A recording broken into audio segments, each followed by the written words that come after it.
여러분 안녕하십니까? 우리 문제풀이 제2강 두 번째 시간입니다. 21쪽에 보시면 계약 자유원칙이 소개가 되고 있습니다.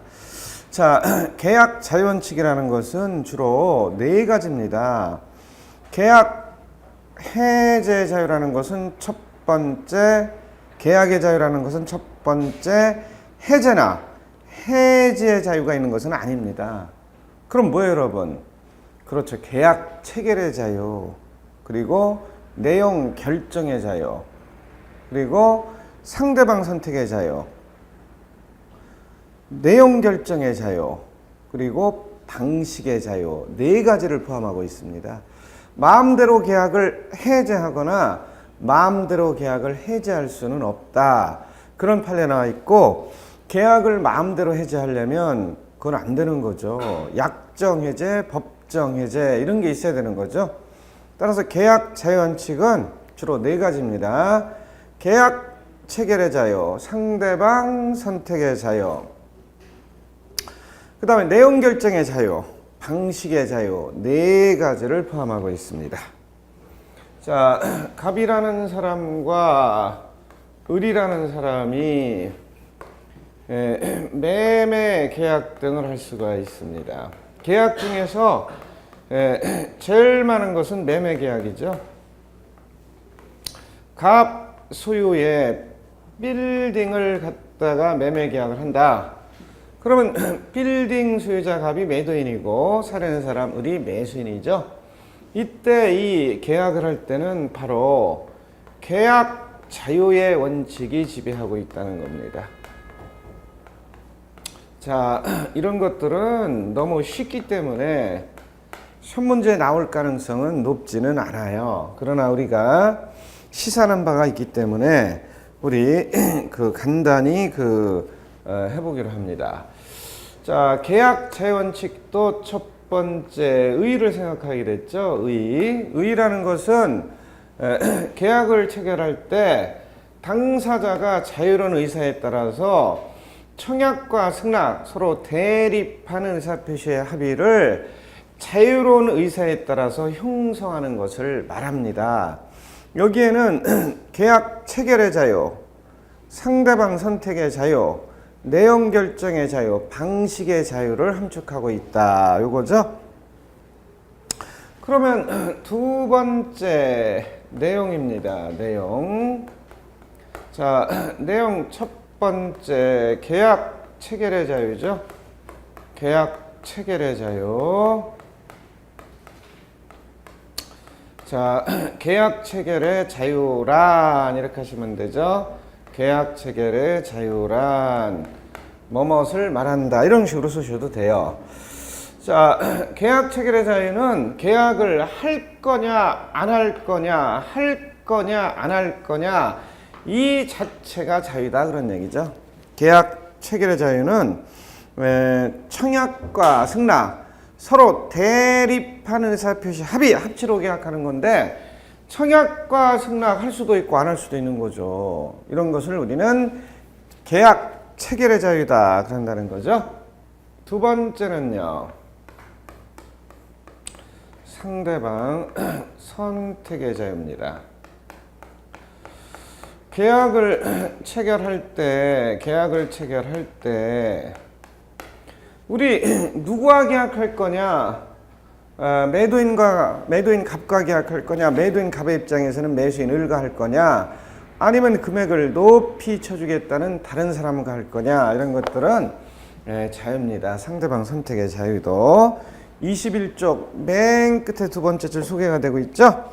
자, 22쪽 넘어갑니다. 그러면 첫 번째 줄 3번 내용 결정의 자유가 소개가 되고 있습니다. 내용 결정의 자유가 소개가 되고 있습니다. 내용 결정의 자유라는 것은 이 빌딩을 팔 거냐 안 팔려요, 안 팔려요. 요즘 거래가 잘 안 됩니다. 부동산 거래가 안 되는 편이에요. 그러면 여기 친동생 을에게 아니면 사촌동생 을에게 와서 네가 건물을 무상으로 사용하라 하고 무상 사용 대차 계약을 할 수도 있고, 아니면 사촌 동생들에게 임대료 반만 받을 테니까 네가 와서 건물을 대신 관리하라고 임대차 계약을 할 수도 있습니다. 이런 것을 우리는 내용 결정의 자유다, 이렇게는 붙이죠. 내용 결정의 자유다. 네 번째는 계약을 체결할 때 방식의 자유도 있다는 겁니다, 여러분. 방식의 자유는 뭐죠? 방식의 자유? 그렇죠. 구두로 계약할 거냐, 계약서를 쓸 거냐, 안 쓸 거냐. 자, 사기꾼 같다 공증까지 할 수도 있는 거죠. 그래서 이런 방식을 자유롭게 할 수도 있다, 그런 얘기죠. 그런데 이런 계약 체결에 있어서 계약자 원칙, 계약 체결의 자유가 제일 중요한데, 할 거냐 안 할 거냐, 계약 자체를 할 거냐 안 할 거냐, 이런 것들은 뭐가 있느냐? 제한이 있다는 거죠. 제한의 필요성 한개 나와 있어요. 이건 결혼을 놓고 제한의 모습. 맨 먼저 공법상의 강제 나와 있어요. 공법상의 강제. 공법상의 제한, 이렇게 불러도 되죠. 자, 공법에서도 수도, 전기, 가스 이런 것은 제한합니다. 따라서 그 공익적 직무 담당자라고 그래요. 이런 사람들은 계약 체결의 자유가 제한되는 거죠. 그 다음에 사법상의 제한. 그렇죠. 103조 반사회질서의 법률행위, 반사회질서의 계약, 첩계약, 아편 계약 이런 거요. 씨바지 계약 이런 거는 무효가 되는 겁니다. 계약 체결의 자유가 제한되는 겁니다. 따라서 첫 번째 계약 체결의 자유가 제한되는 것은 공익적 기업이다, 또는 공익적 직무를 담당하는 분이다, 이렇게 보시면 되죠. 누구예요? 전기공사, KT, 옛날에는 한국전력공사 이런 거 있었죠? KT 이런 거 있잖아요. 또 수도공사, 가스공사 이런 거요. 네? 이런 거는 계약 체결의 자유가 제한되는 겁니다. 공익적 직무는 누구예요? 의사, 약사. 네? 제일로 대표적인 경우죠. 또 사법상의 계약 체결 강제는 우리가 매매 계약을 할 때, 임대차 계약을 할 때 제한되는 게 있잖아요. 강행 규정 같은 거. 부속물 매수 청구권, 지상물 매수 청구권 이런 거 있잖아요.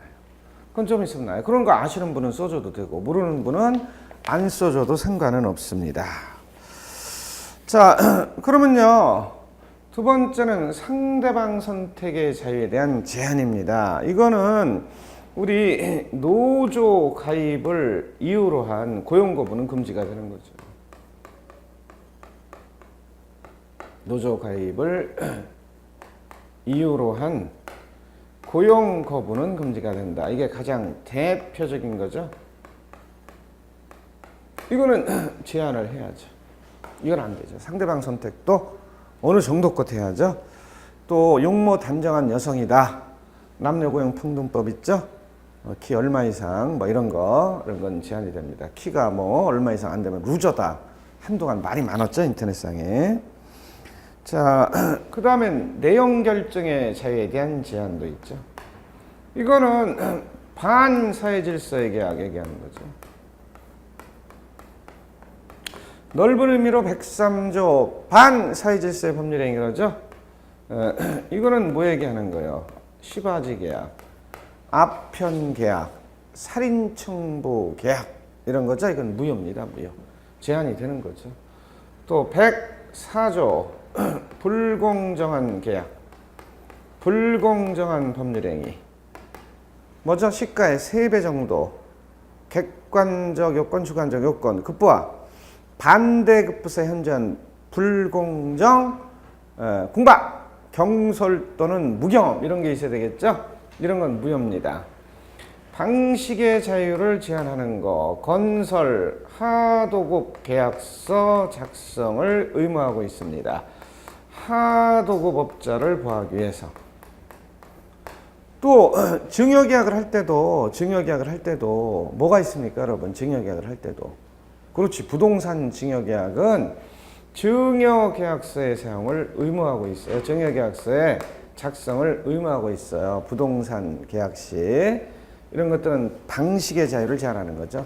그리고 매매계약을 할 때도 시장, 군수, 구청장의 검인을 맡아라. 검인계약서의 사용을 의무하고 있죠. 또 뭐가 있어요, 여러분? 많이 있죠. 자, 국가의 허가, 증명한 제한, 국토의 계획 및 이용에 관한 법률상 토지거래 허가구역이다. 시장, 군수, 구청장의 허가서를 첨부하라. 이런 것들이죠. 자, 네 번째는 결어. 이렇게 해볼까요? 그래서 여기서 못 쓴 거 관련 판례 있으면 판례 쓰고, 또 쟁점상, 학설의 대립 이런 거 쓰시기 바랍니다. 그런 게 없다. 그럼 여기서 못 쓴 거 부연 설명해도 되기는 돼요. 제한의 필요성이 뭐냐, 한계가 뭐냐 이런 거죠. 그 내용은 가능한 한 당사자의 의사에 맡긴다. 이런 것들 써주세요. 또 농지 같은 경우는 농지 같은 걸 거래할 때 농지 취득 자격 증명이 있잖아요. 이런 걸 첨부하셔야 돼. 이런 거 써줘도 돼요. 그래서 여기서 못 쓴 거 써줘도 되니까 너무 부담 갖지 말고 목차가 4개 정도는 나와야 돼요. 그래서 우리 계약자 원칙을 간단하게 파악을 했어요. 너무 많이 쓰려고 하시지 말고 이런 기본적인 목차와 키워드를 잡기 바랍니다. 자, 24쪽 넘어가시면 계약의 종류에 대해서 약수를 하시오. 이런 얘기가 나와 있어요. 계약의 종류. 이번엔 계약의 종류입니다.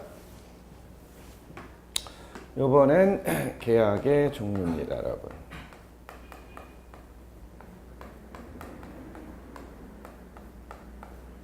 계약의 종류와 관련해서는 이제 한 문제 나올 때가 됐다 이렇게 보여지니까 3회까지는 안 나왔어요. 여러분이 볼 사회시험에서는 약수령으로 한 문제 나올 수 있다 이렇게 보시기 바랍니다.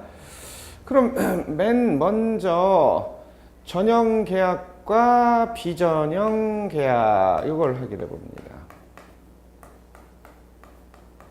전형계약과 비전형계약 이거 확인해 봅니다.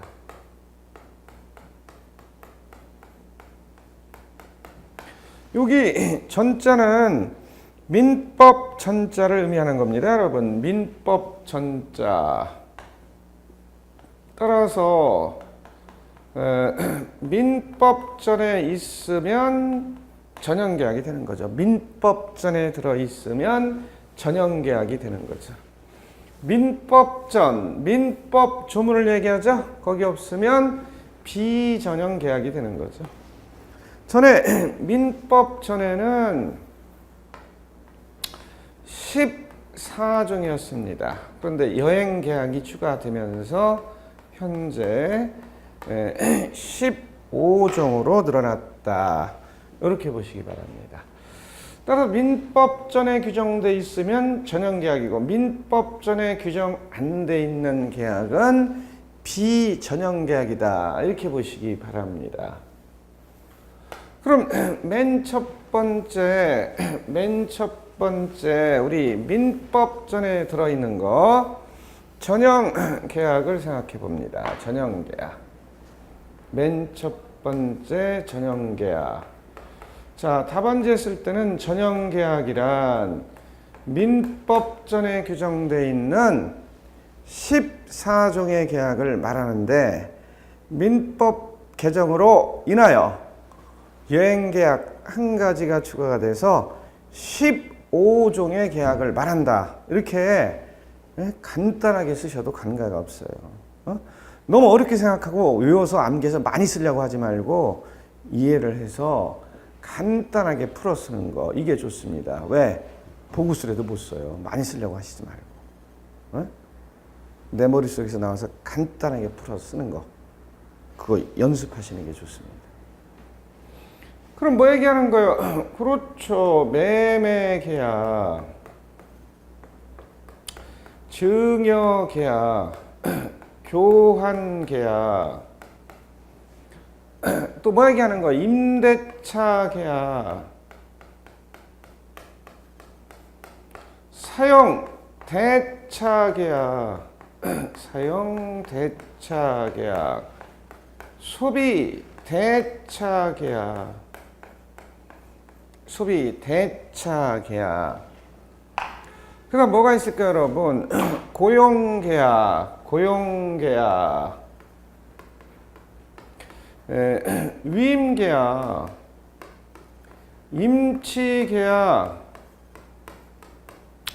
조합 계약, 도급 계약, 현상 광고 계약. 또 뭐가 있어요, 여러분? 에? 그렇죠. 종신 정기금 계약. 종신 정기금 계약. 종신 정기금 계약. 또 뭐가 늘어났어요, 여러분? 여행 계약. 이런 게 늘어났죠? 여행 계약. 여행 계약. 이런 게 늘어났습니다. 그래서 우리 계약의 종류, 민법전에 들어있는 거 간단하게 확인을 하고 있습니다. 그래서 24쪽에 그런 얘기가 나오죠? 24쪽에 자, 한 가지가 빠졌네요. 화해 계약. 그렇죠? 화해 계약. 그래서 최근에 민법전의 개정으로 2015년 민법전의 개정으로 여행 계약 한 가지가 추가가 됐습니다. 원래 4가지 정도가 추가가 되려고 했어요. 그러나 한 가지만 추가가 됐습니다. 원래 14종에서요. 그러면 이거는 민법전, 민법 조문에 있는 거고 민법 조문에 없을 때는 비자를 붙여서 비전형 계약이다. 이렇게 한번 붙이는 거죠. 비전형 계약이다. 우리가 일상사회생활은 계약의 연속이다. 그리고 전형계약보다는 비전형계약이 더 많다. 전형계약보다는 비전형계약이 더 많다. 이렇게 보셔야 돼요. 왜 그런 거죠? 우리가 일상사회생활은 계약의 연속입니다, 여러분. 아니, 난 계약한 적 없는데? 아침에 전철, 카드 체크하는 것도 계약입니다. 또 버스에 승차하는 것도 계약이에요. 택시 타는 것도 계약. 아니, 난 내 차 타고 왔는데? 내 차 샀잖아. 그리고 기름 넣잖아. 그것도 계약이지. 그래서 계약의 연속입니다. 최근에 뭐가 있어요? 그렇죠. 광고 계약. 또 여행 계약은 일로 분류가 됐고요. 숙박 계약. 멀리 여행 가는 거. 여행 계약 들어갔고, 여행 계약 가면 숙박 계약이 또 출판 계약 있잖아요.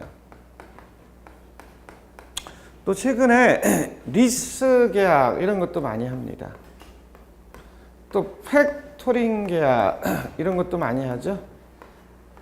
또 대리점 형태의 프랜차이즈 계약 이런 것도 많이 합니다. 프랜차이즈 계약. 프랜차이즈 계약. 이런 것도 많이 합니다, 여러분들이. 그래서 요 3가지를 갖다가 우리는 신종 상계약이다. 이런 말씀 하시죠? 신종 상계약이다. 대리점 형태의 계약, 시설 자금, 리스 자금 빼오는 계약 많이 있잖아요. 그러면 이때 이 전형 계약, 비전형 계약을 우리는 또 뭘로 나눠요?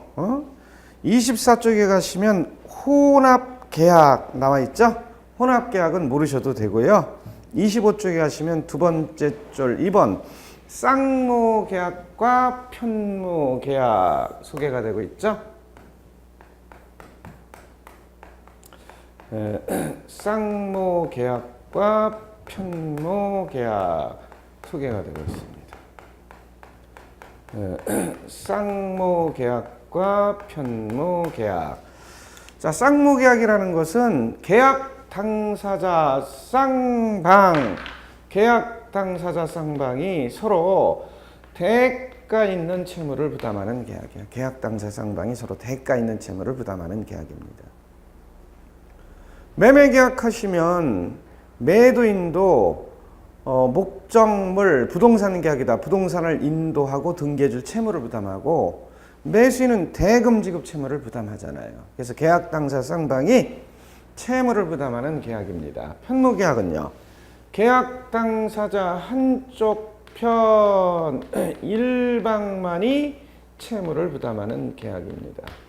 그거는 중요계약이죠. 중요계약은 증여자 주는 분은 채무를 부담하지만 받는 분 수증자는 채무를 부담하지 않거든요. 그거 써주면 되는 거예요. 그래서 가로 1번 해놓고 쌍모계약 제목 주고요. 쌍모계약이란 계약 당사자 쌍방이 서로 대가 있는 채무를 부담하는 계약을 말한다. 이렇게 쓰시면 되지. 그러면 쌍모계약과 편모계약의 구별 실익은 뭐냐? 요것도 밝혀주면 되지. 구별 실익. 왜 따지느냐 그런 얘기죠? 그거는요. 쌍모계약에는 동생양변권과 위험부담이 적용되지만 편모계약에는 원칙적으로 예외적으로 적용돼요. 원칙적으로 동생양변권과 위험부담의 문제가 적용되지 않는다. 이게 구별실익이죠. 구별실익은 첫 번째 동시 이행의 항변권의 적용 문제. 동생양변권에 대해서는 쌍모계약은 적용되지만 편모계약은 원칙적으로 적용되지 않는다. 위험부담도 마찬가지죠. 위험부담 동생양변권 536조, 538조, 539조. 자, 536조 동생양변권, 537조 뭐죠? 위험부담, 원칙 채무자 위험부담제. 538조 예, 채권자 위험부담제입니다. 그래서 위험부담에도 마찬가지다. 위험부담도 마찬가지. 이거 구별합니다.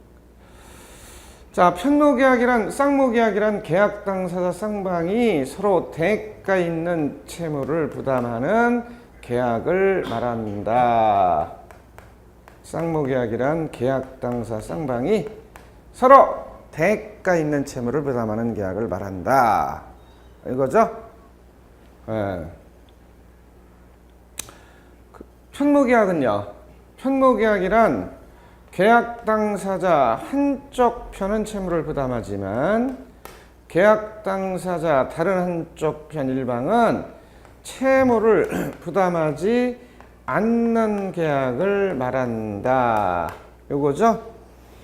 그러면요. 우리가 알아야 될 것은 뭐냐? 6.25 때 제일 많이 돌아가신 분, 6.25 때 제일 많이 돌아가신 분, 이런 분을 갖다가 우리는 뭐라고 그래요? 소위 왜 제일 많이 돌아가셨잖아. 돌격 앞으로 맨 앞에서 하다가 돌아가신 걸 뭐라고 그래? 임종. 그럼 뭐 얘기하는 거예요? 소비 대차 계약 얘기하는 거죠. 소비 대차 계약. 이건 뭐 얘기하는 거예요? 위임 계약. 이건 뭐 얘기하는 거예요? 임치 계약. 이건 뭐 얘기하는 거예요? 종신 정기금 계약. 자, 이런 계약들은요, 당사자의 의사에 따르는 거지. 당사자의 의사에 따르는 겁니다. 당사자의 의사에 따라서 뭐로 할 수도 있어요. 유상계약으로도 할 수 있고 무상계약으로도 할 수 있다. 유상계약을 했을 때는 쌍무로 분류가 된다. 이거죠. 무상계약을 했을 때는 편무로 분류가 된다. 이거죠. 그런데 주의할 것은 무상편무가 기본적인 원칙으로 분류가 되고 유상쌍무가 예로 분류가 되는데 관행상 유상쌍무를 하는 경우가 많다는 겁니다. 따라서 변호사무실, 법무사무실 아니면 우리 행정사 사무실에 사건을 위해서 위임계약을 체결해요. 그러면 이때 관행상 다 유상쌍무지. 따라서 계약서에 수임료 얼마다 이런 말 안 써도 관행상 유상쌍무가 되는 겁니다. 관행상. 그래서 이런 걸 빼놓고 나머지는 쌍무계약인데 편무계약은 뭐 얘기하는 거예요? 그렇지. 증여계약. 또 뭐 얘기하는 거예요? 사용 대차계약. 또 뭐 얘기하는 거예요? 현상 광고계약. 그리고 6.25 때 제일 많이 돌아가신 거 무상 소비대차, 무상 위임, 무상 임치, 무상 종신정기금 따라서 7가지가 돼버려요. 그러면 나머지 뭐예요? 그렇지. 여기 4가지는 똑같이 들어가지. 유상으로 하는 경우. 뭐죠? 유상 소비대차, 유상 위임, 유상 임치, 유상 종신정기금. 뭐 얘기하는 거예요? 결국 소임종 얘기하는 거네. 소임종만 알면 너무 쉽지. 이거는 쌍무로 분류가 되니까 이때는 동생행병권과 위험부담을 적용할 수 있다. 이렇게 서술형으로 한 줄 더 추가하시면 고득점도 가능합니다. 자, 그러면요. 여기서 빠진 거 총출동을 시키면 뭐가 돼요? 총출동을 시키면 나머지 총출동을 시키면 뭐가 될까? 여기 그렇죠. 뭐가 돼요? 총 7가지가 돼요. 여행계획까지 플러스하면 총 8가지가 돼. 그러면 이거를 갖다가 8가지에다가 4가지를 플러스하면 몇 가지가 될까요, 여러분? 몇 가지가 돼요? 12조.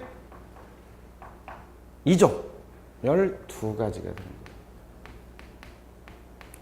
여기는요, 7가지죠, 7가지. 여기 적어놨지? 헷갈리니까 여기다 적어놔요. 여기까지. 그래서 쌍무계약과 편무계약을 총 정리를 하셨어요. 자, 이어서 유상계약과 무상계약입니다. 25쪽의 중간 부분에 3번 보시면 유상계약과 무상계약 나와 있어요. 유상계약과 무상계약. 유상계약과 무상계약. 자, 계약의 종류를 설명하시오. 이렇게 낼 수도 있지만 쌍무계약과 편무계약을 약술하시오. 낙성계약과 요물계약을 약술하시오 하고 한 가지만 분리해서 낼 수도 있습니다. 간단한 준사례를 줄 수도 있습니다.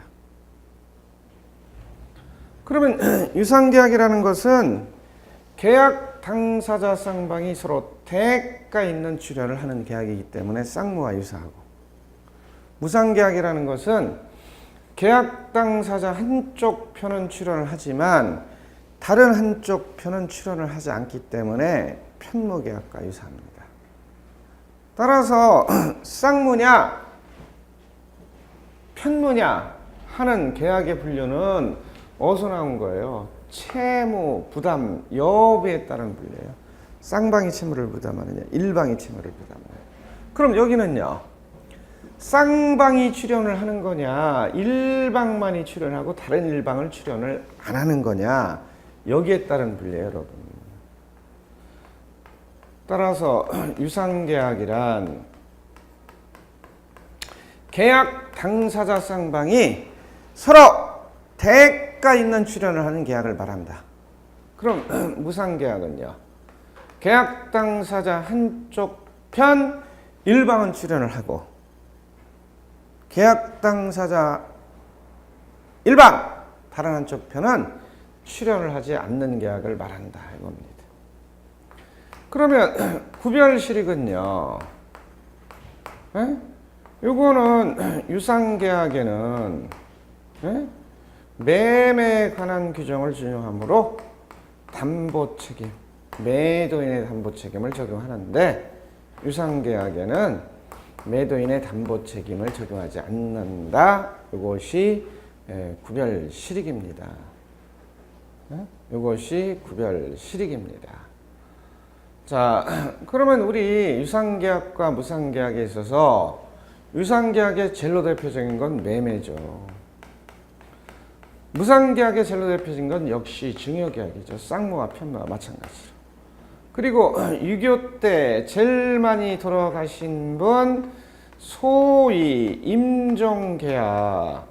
이것이 쌍무였을 때는 유상계약으로 분류가 되는 거고 이것이 편무였을 때는 무상계약으로 분류가 된다. 이거 파악하시고 나머지는 쌍무와 유사하다 이렇게 보시면 되는 거죠. 나머지는 편무와 유사하다 이렇게 보면 되는데 똑같다 이렇게 하면 틀려. 왜? 현상 광고 계약 때문에. 현상 광고 계약은 편무이면서 현상 광고가 이쪽 소속인데 이쪽으로 붙어버려요. 그래서 이분이 현상 광고 계약이 좋아하는 노래가 배반의 장미입니다. 배반의 장미. 자, 우리 뭐 선거가 끝났지만 총선도 끝났지만 뭐 배반을 해서 진실한 사람을 뽑아달라. 그래서 말이 많았죠. 배반. 정치에서도 배반 하시는 분이 있나 봐요. 근데 배반이 아니다 주장하는 사람도 많이 있었어요. 네? 그거는 뭐 우리가 알 필요는 없고요. 다 끝났으니까. 어찌됐든 우리 현상 광고가 편무면 무상으로 버텨야 되는데 유상으로 배반을 한다는 겁니다. 도망간다는 겁니다. 따라서 여기서는 총 몇 가지가 돼버려요. 편무 계약이 7가지였었죠, 여러분.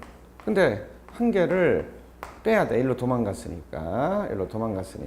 따라서 총 6가지가 됩니다.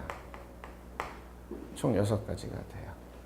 여기는 12가지에서 한 가지가 일로 귀순을 해버렸으니까 13가지가 된다. 이렇게 보시면 될 것 같아요. 그래서 우리 유상계약과 무상계약을 간단하게 기억하기 좋게 확인을 했어요. 25쪽에 소개가 되고 있죠? 네, 25쪽에. 그러면 우리 26쪽에 넘어가시면 첫 번째 줄 4번 낙성계약과 유물계약 나와 있습니다.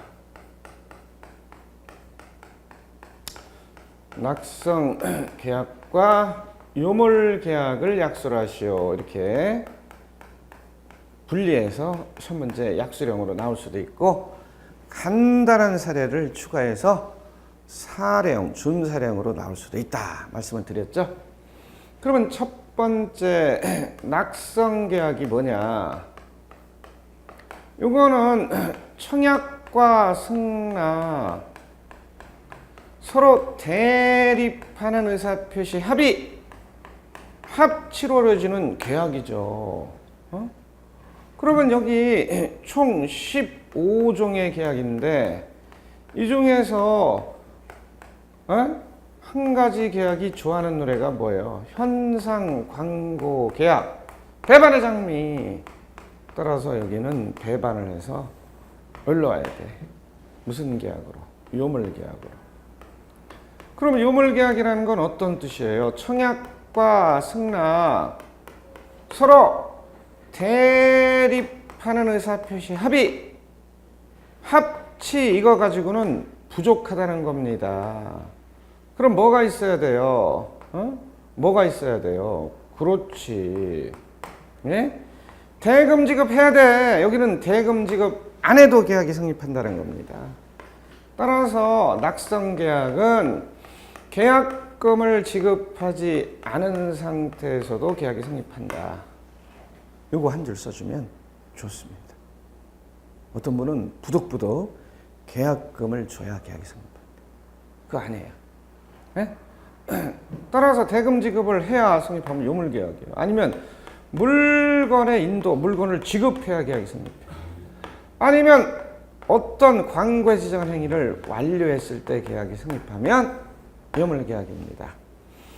따라서 첫 번째 뭐가 현상 광고 계약은 광고에서 지정한 행위를 완료했을 때 계약이 성립해요. 그래서 요물계약으로 분류가 되는 겁니다. 또 뭐가 있어요? 대물변제 계약. 대물변제 계약은 대신 물건으로 갚는다는 얘기인데 물건을 인도했을 때 계약이 성립해요. 그래서 요물계약으로 분류가 되는 거예요. 또 뭐가 있을까요, 여러분? 그렇지. 에? 계약금 교부계약. 그냥 계약금 계약 이렇게 되는데 계약금을 지급했을 때 계약을 성립해. 따라서 매매계약은 주된 계약이고 종된 계약인 계약금 계약, 계약금 교부계약을 별도로 할 수도 있습니다. 이건 동시에 할 필요는 없고요. 따로 떼도 되고 주된 계약, 매매계약이 무효취소가 되면 따라서 무효가 취소될 수는 있어요. 또 임대차 계약을 할 때도 보증금 계약 또는 보증금 교부 계약을 별도로 할 수도 있는데 이건 보증금을 지급해야 돼요. 따라서 임대차 계약이나 매매 계약은 보증금 지급 안 해도 계약금 지급 안 해도 계약이 성립하는 낙성 계약이다. 이렇게 보시기 바랍니다. 이렇게 보시기 바랍니다. 그래서 이건 간단해. 여러분들이 이렇게 간단하게 생각을 했다가 써주면 돼요. 그러면 26쪽의 중간 부분에 보시면 5번 계속적 계약과 일시적 채권 계약이다 소개가 되고 있어요. 계속적 계약과 일시적 계약이다 이렇게 소개가 되고 있어요. 자, 요거 간단하게 정리해 봅니다. 계속적 계약이냐 일시적 계약이냐 이거 정리해 봅니다. 계속적 계약과 일시적 계약입니다. 이번에는 자, 계속적 채권 계약과 일시적 채권 계약이다 이렇게도 얘기하거든요. 자, 계속적 계약은 주로 해지를 합니다. 그리고 임대차를 얘기하는 겁니다. 첫 번째 계속적 계약입니다.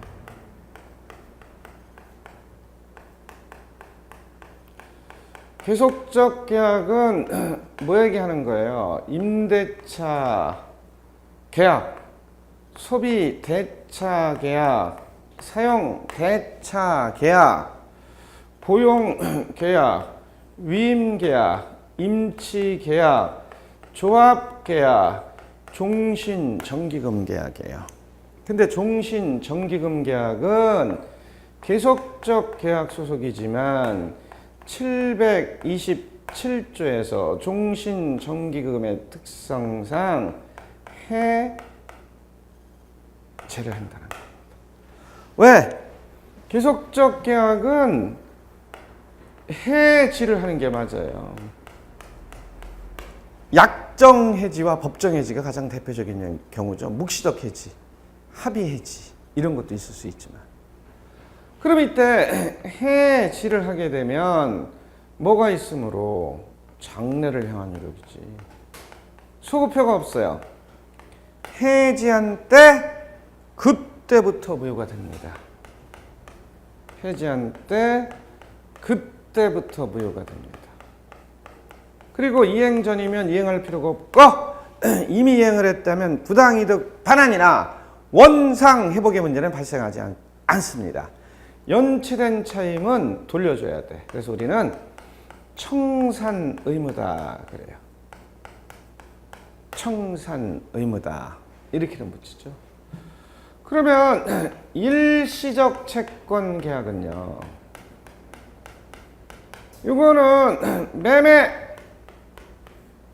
증여, 교환, 도급, 현상, 광거, 화해 계약이 바로 일시적 채권 계약이에요. 이거는 해지가 아니라 해제를 하는 거죠. 해제. 해제를 하게 되면 장래를 향한 효력이 아니라 소급적 효력, 소급효죠. 따라서 해제한 때 그때부터 부여가 아니라 계약 당시 처음부터 부여가 됩니다. 계약 당시 처음부터 부여가 돼. 그리고 이행 전이면 이행할 필요가 없고 이미 이행을 했다면 선의하기를 불문하고 원칙 언제나 전부 반환 예외 가격 반환 이걸 뭐라 그래? 원상회복이다. 원상회복. 이와 같이 계속적 채권 계약이냐 일시적 채권 계약이냐 다릅니다. 에? 계속적 계약에는